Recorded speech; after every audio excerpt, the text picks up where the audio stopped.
This is problem 2-112 on page 75. Determine the projected component of the force FAB, which is 560 newtons, acting along cable AC. Express the result as a Cartesian vector. Well, the first thing to do is to really look at the figure and understand what they've given us. Sometimes that can be the hardest part of the problem. Let me try to sketch it here. So there's our z-axis. We've got an x-axis coming out something like this and a y-axis off to the right. So it's a right-handed coordinate system. And I probably made x a little large, but I'll shorten it up just a bit. All right, so x would be coming out the board at us. And over at about 3 meters is point A. Let me extend the x-axis back, and I'll extend the y-axis in the negative direction as well. If we move along the negative x-axis by 1.5 meters, and then from that point move up by 1 meter, we move to this side, we will have located point B. It's important to understand that point B is in the zx plane, or the xz plane, however you want to say it. Okay? And there is force from some type of a cable connected at A, and my scale is not real good, but you get the idea. We basically need directions here. FAB, which is 560 newtons. Now, if we move 1.5 meters this way, and then up by 3 meters, obviously my scale on my x and y axis are different, but, well, I mean, z and y x-axis are different. We'll find point C. So this is 3 meters up. I guess I can try to be consistent here. And it's out a distance of 1.5 meters from the origin. Okay? And this point is important because this is the line along which we'd like to have the force projected. We want to know, sorry about that, it's supposed to be a single line. So we really want to project FAB onto this line. We want its shadow from, imagine the sun shining on this line perpendicular to this line. So wherever this falls, its projection on it, that's what we want. So what they've asked us to find, what we should call that, is F, maybe AB that's parallel. That's what these lines mean, just parallel to line AC. The first thing to do is to write down the vector that points from A to B. All right, from A to B, well, let's see, that's in the negative y direction, negative x direction, positive z direction. We have to move negative 1.5 in the x direction. That's actually I, not j. Negative 1.5 in the I direction. We have to move negative 3 meters in the j direction, and we have to move up 1 meter in the k direction. So all these have units of meters. Now, I'm going to normalize this vector, so I need to calculate its magnitude first. So that would be the square root of 1.5, well, negative 1.5 squared plus negative 3 squared plus 1 squared, and these are all meters. So that comes out to 3.5 meters, and we know this problem has been made up because that's a nice round number. But anyway, then we can calculate the unit vector along AB as negative 1.5I minus 3J plus 1K divided by the magnitude of 3.5.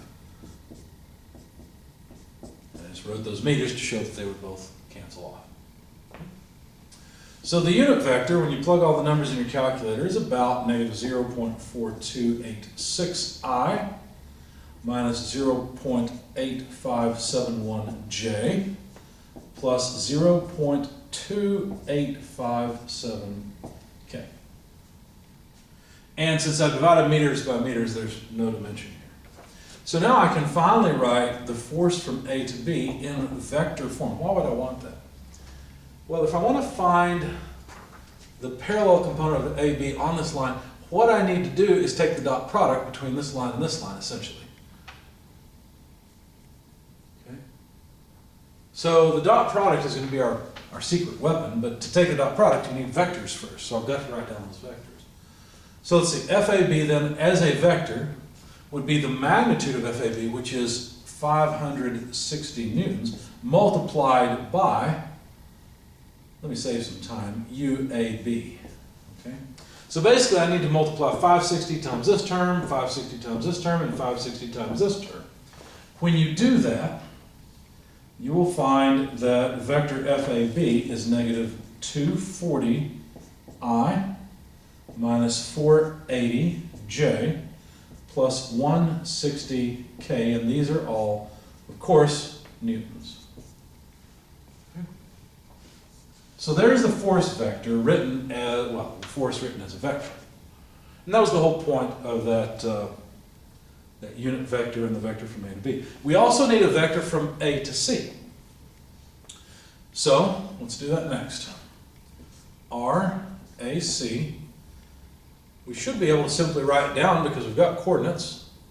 Positive 1.5I, negative, right, because we're moving from A to C. So if we go positive 1.4I, negative 3J plus 3K, then we're there. So 1.5I minus 3J plus 3K.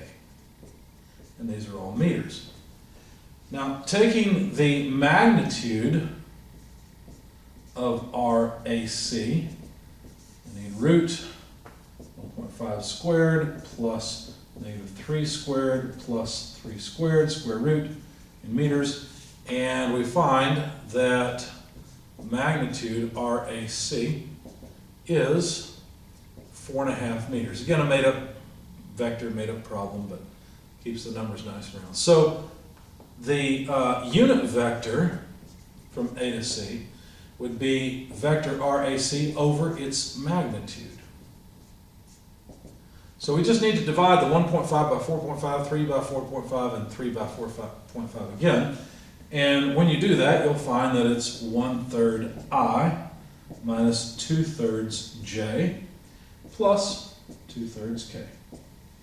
Now, at this point, we have no units because notice RAC has units of meters, magnitude of RAC has units of meters, and so they cancel out. So now we've got a vector from here to here, and we've got a vector from there to there.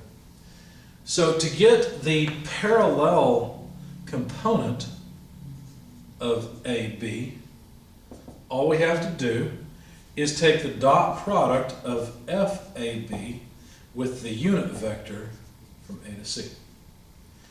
All right, so we need to do this term by term. FAB, I direction, negative 240. Let's make that just a little bigger where you can read it. Times 1/3 plus negative 480. Sometimes I just put the negative sign there and don't worry about it.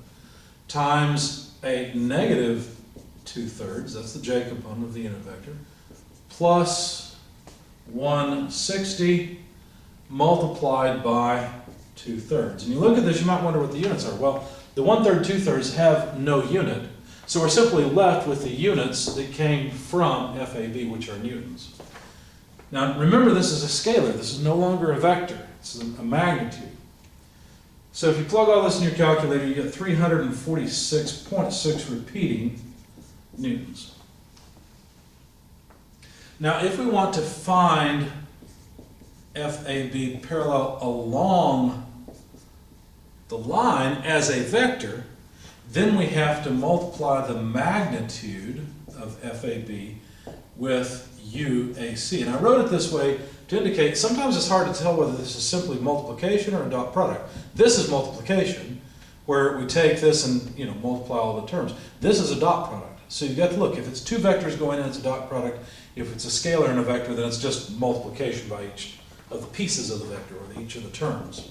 So 346.6 repeating is the magnitude. Notice it's a fraction of this, which should make some sense. And we need to multiply it by each term, 1/3 I minus 2/3 J plus 2/3 K. And when you do that math, you come out to about 115.5 repeating I. In fact, these may be exact. I may not need that. I don't recall right now.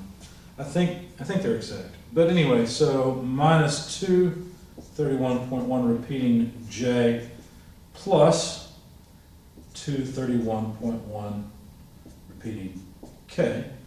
And the units of this vector would all be just newtons. Okay.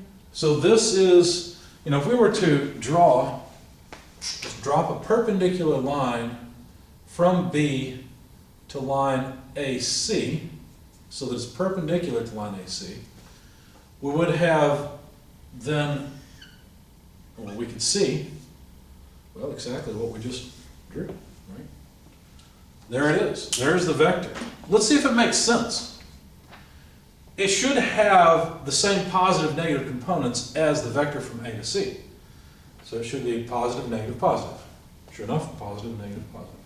Why is that? Well, because we took a magnitude and multiplied it by a vector that already had the direction. So we got the direction of FAB perpendicular or parallel from the unit vector from A to C. We got the magnitude from the projection of FAB onto line AC.